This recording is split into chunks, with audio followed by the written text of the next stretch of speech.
Heavyweight contender Kubrat Pulev tells Anthony Joshua he ain't accepting no step-aside money. Joshua gonna have to see him. What up, Fight World? It's your boy Ego, and I'm back with some more boxing. Make sure you smash the like button. Also subscribe to the channel for the latest and greatest in boxing. If you want to become part of the gang, notification gang, please hit the bell icon. Shout out to the super chats, channel donations, the Venmo donations, the Cash App, and the Patreon family. We working. Now head over to Patreon. I got some stuff coming. Patreon, link in the description, or you can hit the YouTube join button to become a YouTube channel member. It's right next to the subscribe button below. YouTube channel members and also Patreon, you don't want to miss out. I got some stuff that I'll be shifting over to that side. Or another great way to support the channel is click the link in the description. Sign up for ESPN Plus, home of a lot of original content, docu-series. They got archive fights and a ton of stuff. Click that link. It does help the channel when you guys click on the link. You can get ESPN Plus as a standalone app, or you can bundle it. ESPN Plus, Hulu, and Disney Plus, all three apps, one price. That's $12.99. Now, Kubrat Pulev did an interview with Yahoo Sports. Let me jump right into it. He tells Joshua he ain't waiting. And I don't blame him. He's about 40 years old. He already had an opportunity to fight Joshua in the past, and about 2-3 weeks before the fight, he pulled out. Anthony Joshua then went on to fight Carlos Takam. So now, and now it's even more so because I think Kubrat Pulev is more confident because we've seen how Andy Ruiz handled Joshua in the first fight and how Joshua almost looked hesitant and apprehensive in the rematch. This is what Kubrat Pulev said. To Yahoo Sports, Kubrat Pulev says, and I quote, "If they offer me step-aside money, I wouldn't accept it. I did it once when I didn't have to do it for him, Joshua, to have his second fight against Andy Ruiz. Everything was against IBF rules, but I compromised. Enough is enough. I can't understand why they are still postponing instead of fixing a date in the venue and getting to work. I can't wait to win this fight. I see how people are afraid of me and are trying to face someone else before me. That's not how a real world champion should act. Even Mike Tyson and Evander Holyfield are coming back to the game to show that they are true warriors, not like him, Anthony Joshua. A year has passed, and they always have a reason to postpone, not to fight me, not to fight against me. There are two options. You either fight or vacate the title." End quote. So he seems to think that he's ducking and he's looking for a way out, Very interesting stuff. I'll give it to Kubrat Pulev. He fought Klitschko. I think he might, I gotta watch that fight again. I think he might have even hurt Klitschko. And then Klitschko ended up stopping him, I think, in the 5th round. But I remember watching that fight on HBO, and I think Kubrat Pulev might have buzzed Klitschko. But anyway, nonetheless, he lost that fight. That was his world title fight. Then he pulled out. But fast forward to the future, he has a co-promotional deal with Top Rank. Bob Arum of Top Rank, his promoter, and also Kubrat Pulev, they seem exceptionally confident. Like, I want to say Kubrat Pulev was saying some interviews when Joshua was coming up and he was looking like a machine and, diesel in shape and looking crazy and knocking people out and stuff. I think Kubrat Pulev had made some weird comments and he didn't sound like this confident.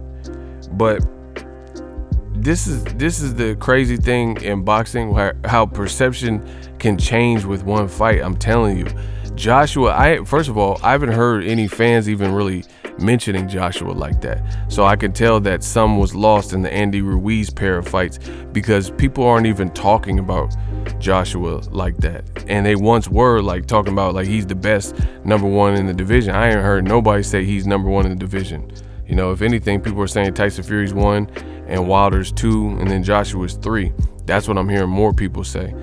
Tyson Fury's the guy to beat.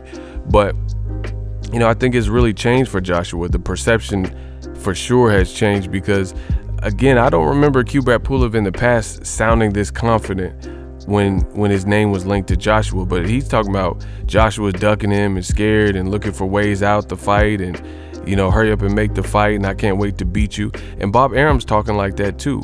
And this is, goes to show you, again, new media, We control the narrative. Ego Stradamus strikes again, gets it right. I told you Eddie Hearn and Anthony Joshua's team were clout chasing, kept talking about Tyson Fury, and you have Wilder, who's not willing to step aside, and now you have Kubrat Pulev. Guess what? Surprise, surprise. He said he don't want to step aside either. So there's really no point for Eddie Hearn to constantly be talking about Fury versus Joshua when Wilder has a contract with Tyson Fury for a third trilogy fight. You heard Bob Arum, I made a video about it.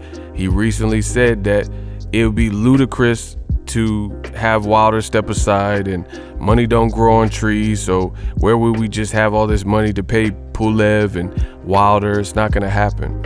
But yet and still trying to, during this pandemic, try to resurrect Joshua's name, which I think the Ruiz fight has, I think between Wilder smoking him out and embarrassing him to not fight, you know, and kind of punking him, and then Ruiz, what he did in the first fight especially, and really even how Joshua performed in the second Ruiz fight, it's just ultimately hurt Joshua's profile. I really believe that. So Eddie Hearn is trying to revive it and keep Joshua's name circulating in the headlines and talk about Tyson Fury, but we all know that he's not fighting Tyson Fury next. We're in a pandemic, so we don't even know the logistics of making any big fight. And then two, Wilder has a contract to try to get his belt back. He gave Tyson Fury 2 opportunities to get the belt. The first fight was a draw. The second fight, Deontay Wilder lost his belt. So it's only right that, I don't care if Eddie Hearn wants to see it. I don't care if Joshua and all these fans talking about Wilder need to sit down and step aside. Wilder gave Fury 2 cracks at his belt that he had for 10 title defenses. That has to account for something, because at that point, Fury was a relic. Nobody was talking about him. He was, you know, coming off a 3-year hiatus and a cocaine binge and partying and mental depression and obesity and stuff like that. So Wilder gave him the opportunity. They made for 2 great fights and great buildups and promotion. So, you know, naturally, Tyson Fury got to run it back for Wilder. And then if he beats him again like he's saying he will, then he closes up the saga 2 in a draw. End of story. So, you know, just going to show you that Eddie Hearn and Team Joshua keep clout chasing and making it look like the Fury fight is somehow next, and telling you locations. It can happen in UK or happen in Saudi Arabia, but every indication is that they won't be fighting this year. You know, pandemic, Wilder's contract and rematch clause that he keeps saying he's triggering, and he's not stepping aside. You know, old media is lying so much, they're having to make fake reports lying and saying that Wilder agreed to take 10 million or whatever to step aside to allow Fury versus Joshua. And false. Even if that were true, which we know it's not, Kubrat Pulev is saying the same thing. He's saying, I'm standing in your way. I already moved out of the way for you to rematch Ruiz. You were supposed to be fighting me back then.